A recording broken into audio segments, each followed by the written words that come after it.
大家好啊，歡迎咧再嚟收睇我嘅頻道啦。咁如果大家未訂閱個頻道咧，麻煩大家訂閱。喜歡我嘅片嘅就麻煩俾個 like，跟住咧就留言啦，同埋 share 我條片出去。咁今日想同大家咧就拍一條開箱片嘅。咁開箱片咧其實我都有一段時間冇拍過噶啦。呢條開箱片咧就係想同大家喺度咧就係介紹呢一隻我啱啱咧好彩啦嚇，喺香港嘅 Long 展嘅專門店裏邊咧就攞到一隻佢哋最新嘅一隻 Hydro Conquest。咁 Hydro Conquest 呢個款式咧喺今年即係 Long 展推出嚟嘅時候咧，即係佢嗰個反應都係十分之好啊。咁啊好多嘅即係標評啊，好多嘅 YouTuber 啊都有介紹新款嘅 Hydro Conquest。咁成隻錶嗰個設計嘅呢一代嘅設計咧，其實同上一代設計咧都好唔同嘅。咁呢一代設計咧就係令到大家更加對佢嘅款式咧係更加有嗰種認同感喺度啦。咁同埋因為呢個嘅Hydro Conquest 佢嗰個嘅設計咧都係沿用翻佢早幾廿年前嘅一隻即係如果冇記錯咧就係呢個 Long 展嘅 Mirror 嗰隻5星嗰隻潛水錶嗰個錶面咧嘅一啲即係設計元素咧係擺翻落隻新嘅 Hydro Conquest 度嘅。咁好啦，咁不如我而家就打開個盒俾大家睇睇，究竟我揀咗邊一隻色嘅Hydro Conquest 先。咁啊，打開個盒先。呢度咧入邊咧仲有個盒喺度嘅。OK， 好啦。咁啊，呢度有啲單據啊、保養書啊，咁啊擺開先啦。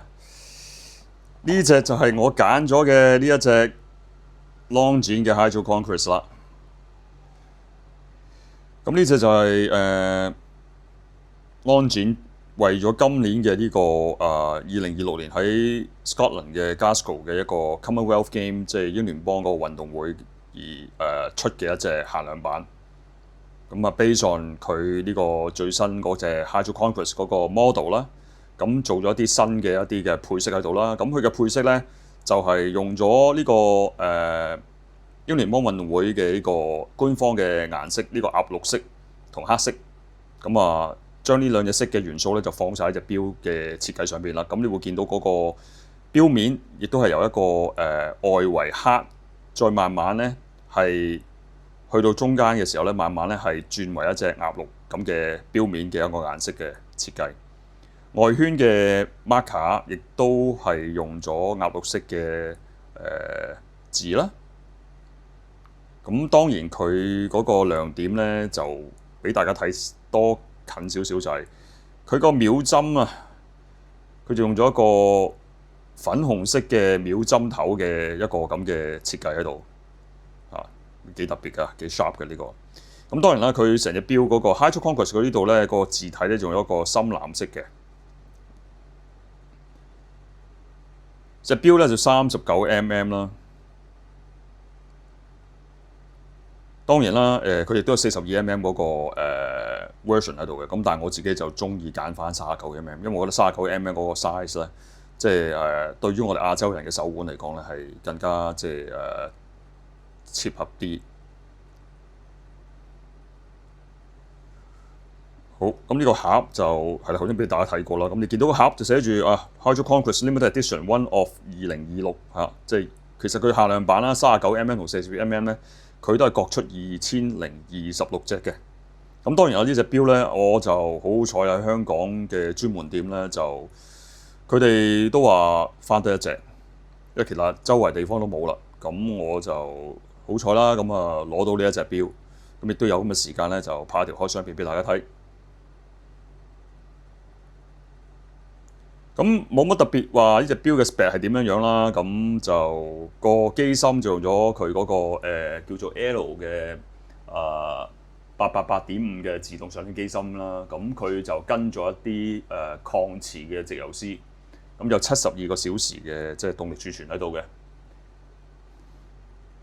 咁當然啦，呢款嘅手錶佢跟就係跟呢條嘅橡膠帶啦。咁但係我應該咧上會咧，就係會買多一條佢嗰條嘅mesh 嘅鏈帶，咁我就唔揀條 H-Link 嗰條鏈帶啦。咁點解我揀條 mesh 嘅鏈帶咧？因為 mesh 嗰條鏈帶咧有另一種味道啦，即係配翻落去嘅時候，咁令到隻錶當然啦，可以平時唔係話真係游水啊，或者去做運動嘅時候，就可以用翻條 mesh 嘅鏈帶配翻落去啦。咁我又覺得已經有條膠帶喺度啦。咁譬如游水啊、做運動啊，咁有條膠帶就換上去，咁其實成標都已經好貼切到嗰種運動嘅即係風格喺度啦。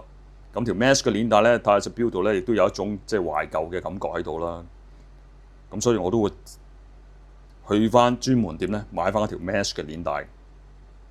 咁當然啦，我買條 mesh 鏈帶之後咧，我會再換上去之後咧，再影翻幾個 shot 咧，再俾大家睇睇，到時隻標成日出嚟嘅效果點樣樣。咁整體上，我覺得呢隻標當然啦 Hydro Conquest 今次新嘅設計嘅 spec 所有嘢其實真係成為今年個標市場一個亮點啦。咁以佢嘅價位，其實佢價位講緊佢定價都係16,000同埋16,900，係佢官方嘅定價，香港官方定價。咁呢一隻嘅限量版咧，佢嘅官方定價咧係16,900。咁我覺得以呢個價錢嚟講咧，佢俾到嘅嘢你咧，絕對係對得住呢個價錢。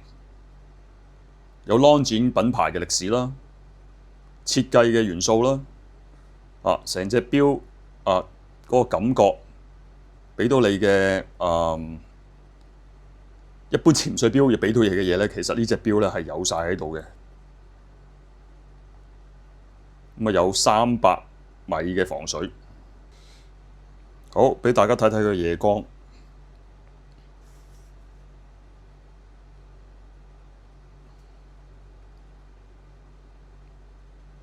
咁佢其實佢個夜光最主要都係佢嗰個時錶嗰啲時錶度啦。咁時分針啊、秒針都有嘅。咁喺12點位咧，亦都有粒夜光珠喺度嘅。嗱，之前同大家講啦，我會換條米蘭帶啦。咁我終於去部鐵度咧就買咗啦。而家咧亦都換咗落隻錶度。咁成隻錶嘅感覺咧，直頭我覺得有好大唔同嘅銅膠帶。咁多咗份即係感覺係優雅咗好多啦，亦都係斯文咗好多。咁我覺得咁嘅配置咧，其實去好多唔同嘅場合咧，都係好適合戴嘅。雖然佢係一隻潛水錶嚇，咁戴上手俾大家睇睇先。好啦，咁今日好希望大家鍾意我呢個分享啊！拜拜。